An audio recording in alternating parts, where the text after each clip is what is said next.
நேற்று ஈவினிங் ஒரு 4 மணி இருக்குங்க. எங்கள் அத்தை ஃபோன் போட்டு, "ஏம்மா இந்த வடை வந்தால் வாங்கி கொடுமா, ஆமை வடை" அப்படின்னாங்க. இந்த கடலைப்பருப்பு வடையை தாங்க எங்கள் ஊரில் வந்து ஆமை வடைன்னு சொல்லுவோம். "அத்தை சாயங்காலம்லாம் வடை வராது, போலி தான் வரும், காலையில் தான் வடை வரும்" அப்படின்னே. "சரி இருங்க உங்களுக்கு போட்டு தரேன்" அப்படின்ட்டு ஒரு 4 மணிக்கு சொன்னதுனால கடலைப்பருப்புலாம் நல்லா ஊற வச்சுட்டு, அதுக்கப்புறம் பெரிய வெங்காயம், பச்சை மிளகா, வெள்ளைப்பூடு எல்லாம் அரிஞ்சு வச்சுட்டு நானும் போய் ஆட்டாங்கல்ல ஆட்டிட்டு வந்துட்டேங்க. அதாவது எனக்கு எப்படின்னா, சரி நாளைக்கு போட்டு தருவோமே அப்படின்லாம் அசால்ட்டாலாம் இருக்க மாட்டேன். ஓகே, ஆசைப்பட்டு கேட்டாங்கன்னா அதை நான் உடனே எதுனாலும் சரி போட்டு கொடுத்துருவேன் பார்த்துக்கோங்க. அன்னைக்கு சிச்சுவேஷனில் ஓகே பொருள் இருந்துச்சுன்னா டக்கு டக்குன்னு நான் போட்டு கொடுத்துருவேன்.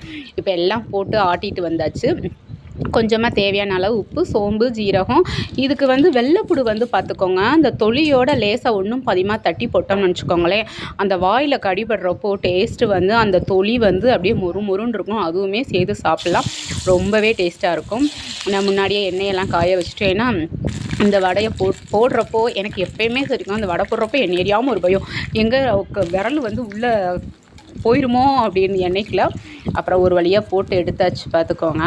நல்லா எப்படி சொல்கிறது, அதான் வீட்டில் போடுறதே ஒரு டேஸ்ட்டு தான் என்னம்மா அப்படின்னு எங்கள் அத்தா சொன்னாங்க. சாப்பிட்டு பார்த்துட்டு அவ்வளோ அருமையாக இருந்துச்சுங்க, கிறிஸ்பியாக. சிம்மில் தாங்க வச்சு எடுக்கணும். இப்போ ஒரு பக்கம் பரட்டி எடுத்தாச்சு, இப்போ இன்னொரு பக்கமும் போட்டு எடுத்திருக்கேன்.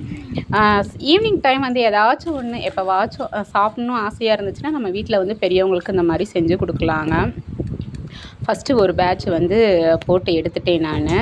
எனக்கே டஃப்பு கொடுக்குற மாதிரி தான் இது பண்ணுச்சு பார்த்துக்கோங்க. ஒரு குட்டி டிப்ஸு சொல்கிறேன், இது ஏற்கனவே சொல்லியிருப்பேன்னு நினைக்கிறேன். இதே தவளை வடை தான் போடுறப்போ நான் சொல்லியிருப்பேன். எண்ணெய் ரொம்ப குடிக்காமல் இருக்கிறதுக்கு பார்த்துக்கோங்க, அந்த புளி இருக்குது பார்த்துக்கோங்க இல்லையா, அந்த நம்ம வீட்டுக்கு யூஸ் பண்ணுறோம்ல புளி, அது ஒரு நல்லா உருட்டி எண்ணெயில் போட்டோம்னா எண்ணெய் ரொம்ப குடிக்காதுங்க. நான் ஒரு 100 எண்ணெய் தான் ஊற்றிருப்பேன், அதில் தான் போட்டு எடுத்தாச்சு. அந்த துகள்லாம் இருக்குது பாருங்களேன், இந்த தூள்லாம் பார்த்துக்கோங்க. நான் ஸ்கூல் படிக்கிற டைம் பார்த்துக்கோங்க, வீட்டுக்கு வரையில் எப்படி நாங்கள் டீ குடிப்போம், அந்த தூள் டீ கடையில் கேட்டோம்னு வச்சுக்கோங்களேன், அப்படியே நிறைய அள்ளி கொடுப்பாங்க, 5 ரூபா 10 ரூபாய்க்கு. அதை வச்சு டீ சாப்பிடுவோம்.